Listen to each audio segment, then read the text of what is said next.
Bismillahirrahmanirrahim. Assalamu alaikum wa rahmatullahi wa barakatuhu. In our last class, we have started discussing the life history of Prophet Muhammad, peace be upon him, in which we have discussed the important battles which Prophet Muhammad SAW fought for the cause of Islam, in which we have discussed Ghazwa Badr, Ghazwa Khandaq, Ghazwa Uhud, and likewise the Treaty of Hudaybiyah, the Treaty of Medina, and the different important events which took place in the lifetime of Prophet Muhammad, peace be upon him. And our today's lecture is about the last sermon of Prophet Muhammad, peace be upon him. نبی کریم صلی اللہ علیہ وسلم کا آخری خطبہ جو خطبہ حجۃ الوداع کے نام سے جانا جاتا ہے. And we will discuss these important main points in our today's lecture.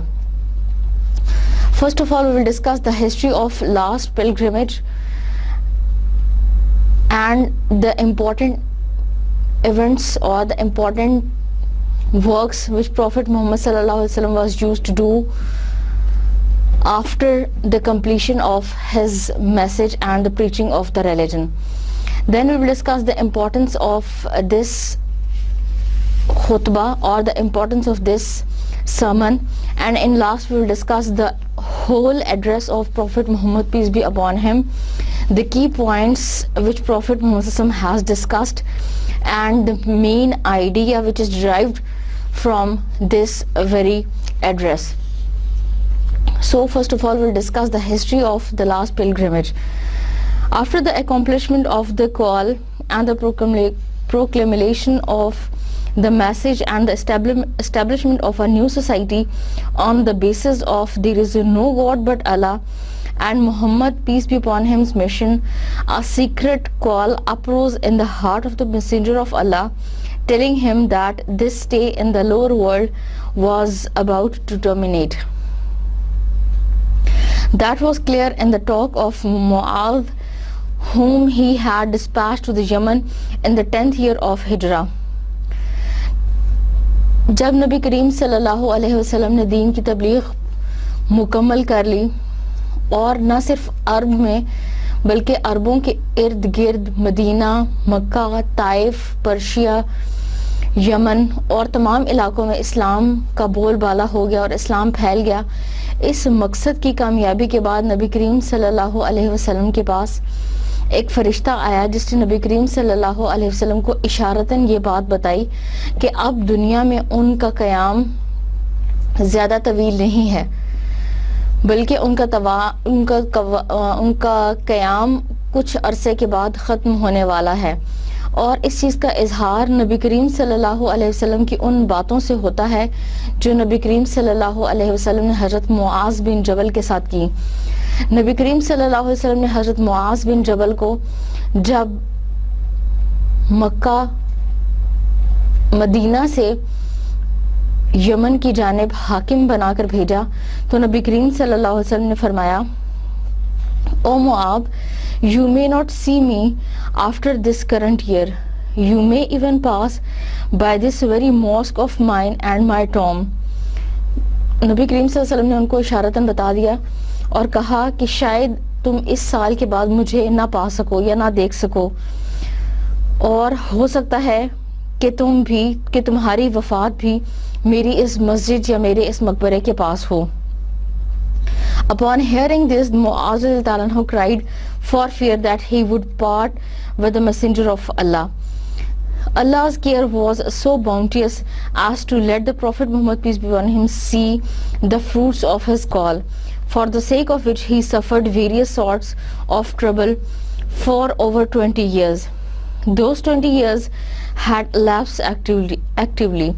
He used to spend his last days meeting at the outskirts of Makkah members of the tribes and their representatives who used to consult him and learn the laws and legislation of Islam from him.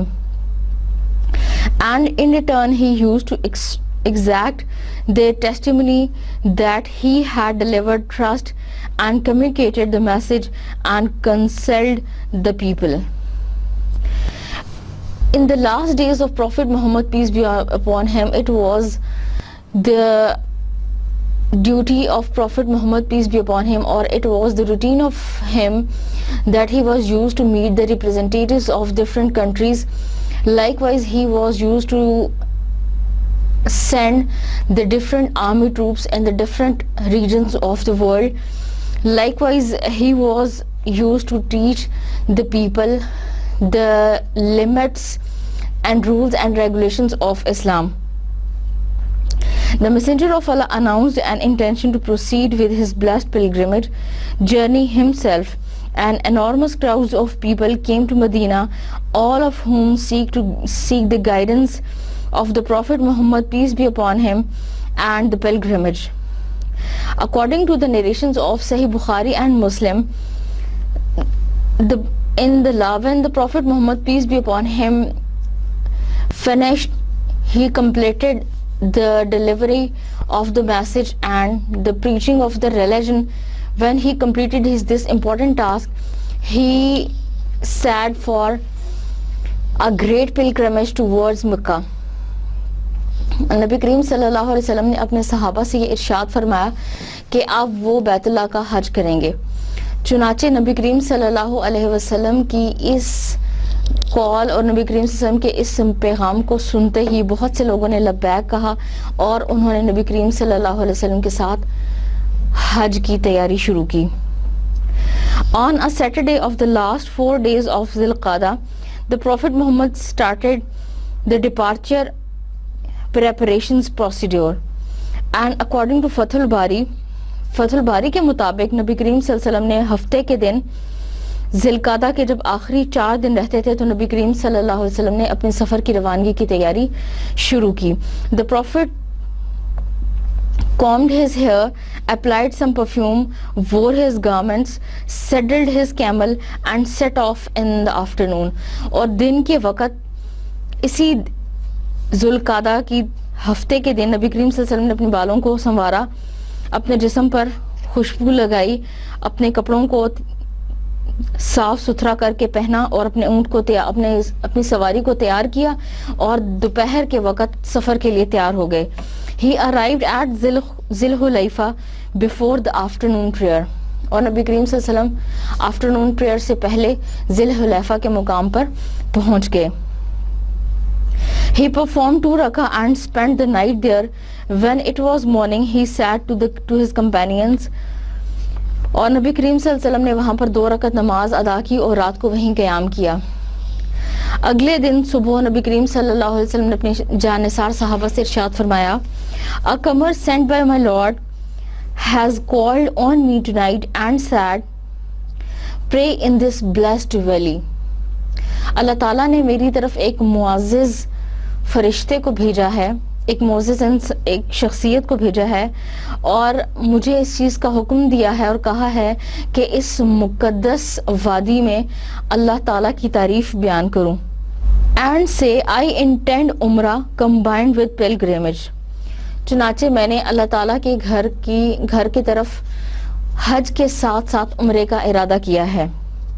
Before performing the noon prayer, he bathed for ihram, and Hazrat Aisha رضی اللہ تعالیٰ عنہ perfumed him on both his body and head with her hand, and with a perfume containing musk. The thick sticky layer of perfume could be seen among his parts of hair and beard. He left it unwashed, wore his loin cloth and garments. He performed the noon prayer, shortened 2 rakah. He proclaimed pilgrimage procedure associated with Umrah at this prayer place. And according to the narration of Hazrat Aisha رضی اللہ عنہ, she said, حضرت عائشہ رضی اللہ عنہ کہتی ہیں کہ نبی کریم صلی اللہ علیہ وسلم نے اس کے بعد ظہر کی نماز کی ادائیگی سے پہلے اپنے جسم کو صاف کیا, یعنی نبی کریم صلی اللہ علیہ وسلم نے غسل کیا اور نبی کریم صلی اللہ علیہ وسلم نے غسل کے بعد احرام باندھا اور اپنی جسم اور اپنے نبی کریم صلی اللہ علیہ وسلم کے جسم اور سر پر انہوں نے اپنے ہاتھ سے مشک لگائی. اس کے بعد نبی کریم صلی اللہ علیہ وسلم کے جسم پر یعنی ان کے بالوں اور ان کی داڑھی پر اس خوشبو کا اثر دیکھا جا سکتا تھا. He left it in wash, اور نبی کریم صلی اللہ علیہ وسلم اسے صاف نہیں کیا, اور اس کے بعد نبی کریم صلی اللہ علیہ وسلم نے اپنے کپڑے پہن لیے. He performed the noon prayer shortened 2 رکعہ. اس کے بعد نبی کریم صلی اللہ علیہ وسلم نے ظہر کی نماز کو مختصر کیا, اور نبی کریم صلی اللہ علیہ وسلم نے 2 رکعات نماز ادا کی, اور فرمایا the pilgrimage procedure associated with Umrah at his prayer place. He mounted his she camel al-Quswa and proclaimed. چنانچہ نبی کریم صلی اللہ علیہ وسلم نے ایک جگہ پر اپنی اونٹنی قصوہ کو باندھا اور فرمایا there is no God but Allah. اللہ کے سوا کوئی معبود نہیں ہے. When he moved into the desert he acclaimed the name of Allah. چنانچہ جب نبی کریم صلی اللہ علیہ وسلم نے صحرا کا رخ کیا تو آپ نے اللہ تعالیٰ کا کلمہ بلند کیا اور اللہ تعالیٰ کے نام کو یاد کیا. He proceeded with his journey till he approached مکہ. چنانچہ نبی کریم صلی اللہ علیہ وسلم نے سفر شروع کیا یہاں تک کہ مکہ میں جا کے اس کا اختتام ہوا. He spent the night at Zituwa and entered Mecca after performing the dawn prayer. چنانچہ نبی کریم صلی اللہ علیہ وسلم نے زتوا کے مقام پر نماز ادا کی and performing the dawn prayer, اور مکہ میں انٹر ہو کے اور مکہ میں داخل ہو کے نبی کریم صلی اللہ علیہ وسلم نے فجر کی نماز ادا کی. He had a bath on Sunday morning, the 4th of Zil Hijjah, the 10th Hijrah of Al-Hijrah. He spent 8 days on the way, which was an average period.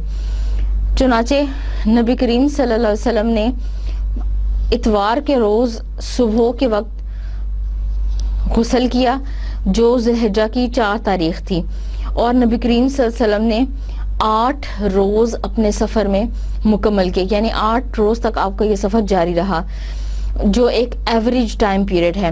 As soon as he entered Al-Haram Mosque, he circumambulated Al-Kaaba and walked to and fro between As-Safa and Marwa. چنانچہ جب نبی کریم صلی اللہ علیہ وسلم مسجد نبوی میں مسجد حرام میں داخل ہوئے تو نبی کریم صلی اللہ علیہ وسلم نے صفا اور مروہ کے گرد طواف کیا. He did not finish the ihram because he was قارن. نبی کریم صلی اللہ علیہ وسلم نے چونکہ حج اور عمرے کا اکٹھا ارادہ کیا تھا, چنانچہ نبی کریم صلی اللہ علیہ وسلم نے اس عمرے کے بعد, اس طواف کے بعد اپنے احرام کو نہیں اتارا. He then took al-hadi, the sacrificial animal, in order to slaughter them. اور اس کے بعد نبی کریم صلی اللہ علیہ وسلم اپنے ساتھ ہادی یعنی وہ جانور جو نبی کریم صلی اللہ علیہ وسلم قربانی کی نیت سے اپنے ساتھ لائے تھے, نبی کریم صلی اللہ علیہ وسلم اس کو ذبح کرنے کی, اس کو قربانی کرنے کی نیت سے ساتھ لے گئے. He camped on a high place of Makkah, Al-Hajjun, as the circumambulation he performed only that of Al-Hajj pilgrimage.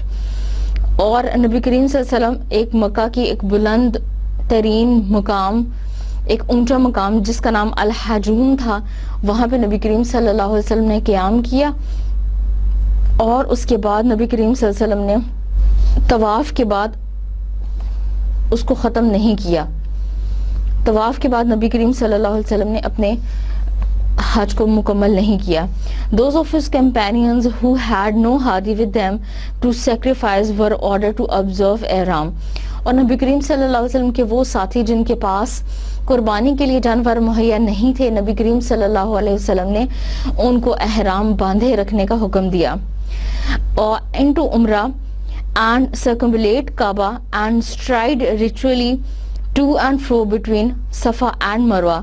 اور نبی کریم صلی اللہ علیہ وسلم نے انہیں کہا کہ وہ اپنے احرام کو باندھی رکھیں اور اسی احرام کے ساتھ عمرہ ادا کرنے کی نیت بھی کریں, اور اسی نیت کے ساتھ خانہ کعبہ کی طواف کے بعد نبی کریم صلی اللہ علیہ وسلم نے حکم دیا کہ وہ صفا اور مروہ کی طرف سعی کریں. After that they could relieve themselves from احرام, اور اس کے بعد وہ اپنے آپ کو احرام سے آزاد یا احرام اتار سکتے تھے. They however showed reluctance to do what they had been told. لیکن انہوں نے کچھ unwillingness شو کی کہ وہ ایسا نہیں کرنا چاہتے, کہ وہ اس بات کو پورا نہیں کرنا چاہتے جو نبی کریم صلی اللہ علیہ وسلم نے انہیں کی Thereupon the messenger of Allah subhanahu wa ta'ala said, had I known beforehand what I knew afterward, I would not bring hadi, and if I did not have hadi, I would break ihram.